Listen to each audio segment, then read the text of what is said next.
Hi, everyone. Welcome to this week's edition of What's Driving Token Prices. I'm your host, Katie Talati, Director of Research at Arca. For those joining us for the first time, I am responsible for analyzing and identifying digital asset and blockchain opportunities for Arca's funds. As part of our research, my team and I examine token prices and the market events that act as catalysts for price change. Based on our research and market events over the past week, here are some notable token price movements and what we think drove those moves. As a reminder, this commentary is not intended to be investment advice, investment research, or an investment recommendation. Please consult your investment professional for your own circumstances.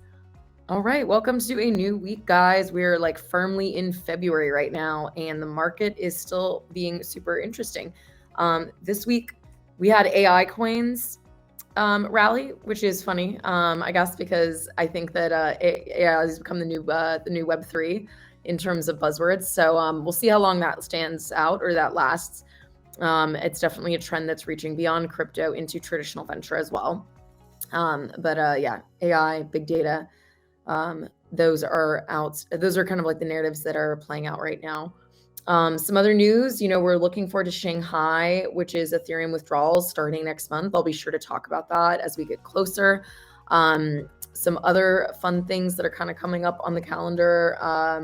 The market is also back to trading with the Fed. We had Jerome Powell's comments yesterday. So lots going on, but some fun token specific stuff I have to talk to you about this week. So to start, we have Rally. Rally is been actually around for a few years. So Rally is a social token platform where creators could essentially issue what are called creator coins that could help them kind of engage their fan base. So last week, Rally announced it was going to be shutting down operations of their sidechain on Ethereum. So instead of operating directly on Ethereum, they had a sidechain on Ethereum so they could kind of run faster transactions and users didn't have to pay such high fees for making transactions on the sidechain. So the project, which allows creators to issue their own social tokens, gave users 1 day notice that they would no longer be supporting the sidechain. And then they also told them that any assets on the sidechain were permanently trapped there forever and could not be ported back over to Ethereum mainnet. Obviously, that was probably a bit of a shock to users, not the best message you want to send to your user base. The company did cite macro challenges and headwinds, and the high expenses related to running an individual sidechain versus alternative layer 1 blockchains that exist today. In fact, actually, I did dig into this a bit. A year ago, Superlayer, the venture studio that backed Rally, basically this network of Rally, they chose to move their future products to the Solana blockchain and have issued the token on there as well. So definitely an interesting kind of a dynamic going on here, but the lack of notice and bridging resolutions for creators has really left a bad taste in users' mouth. You could see it. There was a lot of folks on Twitter picking up on this. And even though, this project wasn't super widely known, there were tons of high profile creators on there. There's still quite a few who would really, made an effort to build up that ecosystem, to really try to use Rally, the Rally network to help with kind of monetizing some of their fame. And, this has definitely been a bit of a letdown for a lot of them. So this definitely resulted in some negative price action. Rally is down 9% just in the last week. And it's actually down a little more over the last 2 weeks. So that is all for Rally. Okay, next up we have Mars Protocol. So Mars Protocol is a lend borrow protocol based in the Cosmos ecosystem. So it actually relaunched itself last week. Mars Protocol was previously launched on Terra, the Terra Luna blockchain, just under I think right before the blockchain had its great unwind in May last year. And so it really didn't get much, it didn't really get to get itself off the ground. But it relaunched itself this last week. And it did so by airdropping its token to early users. So the kind of important part here is that, Cosmos is this burgeoning and expanding ecosystem. And specifically, it doesn't have a lot of the DeFi primitives that we find on a lot of the other chains like Ethereum and BNB. I think it's a big deal. It's basically going to be bringing credit and leveraged borrowing to Cosmos for the first time. And a lot of these things can really support the growth of stable coins, liquid staking. So we're really excited to see a lot of that. So the token only became tradable yesterday. So the airdrop happened about a week ago. The token is tradable today. And the project already has just over a $30 million market cap. With that said, like the pools that they've launched so far have been pretty small. They're capped at $1 million or a couple $1 million. So we really are expecting to see that grow in the future. But this should be an interesting project to watch.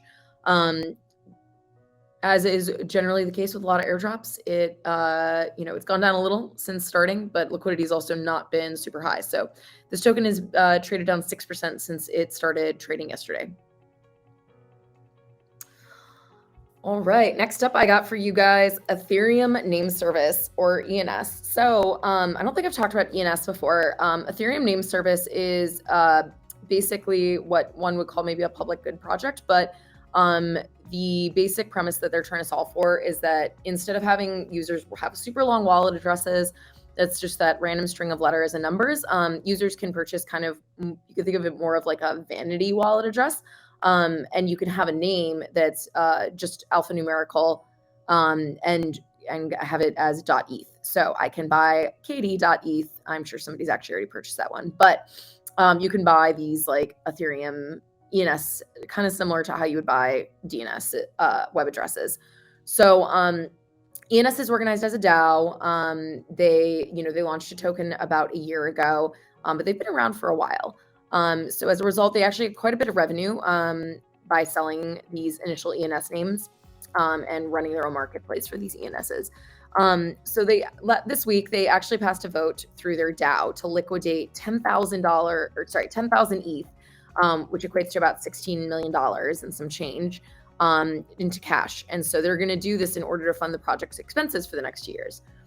So as I said, the project is kind of more of a public good type of service. They're not necessarily focused on kind of generating any revenue that gets brought back to folks. They just know that this is kind of a key piece of infrastructure to continue making crypto more usable. So definitely an interesting project to watch, especially if you're interested in kind of like on-chain identity and, doing more interesting things with attaching wallets and user activity to more things on-chain. So despite this news, it was down 4.6% for the week. All right, last up, I got a fun one for you guys. So Uniswap and Binance, I think I mentioned this one 2 weeks ago. This is not me misremembering and trying to recycle news, actually. So about 2 weeks ago, Uniswap did this temperature vote and then a full vote to say that they were going to launch on the Binance chain. So that was voted, passed. Everyone was pretty excited about that. So there's actually been some more governance drama in the meantime.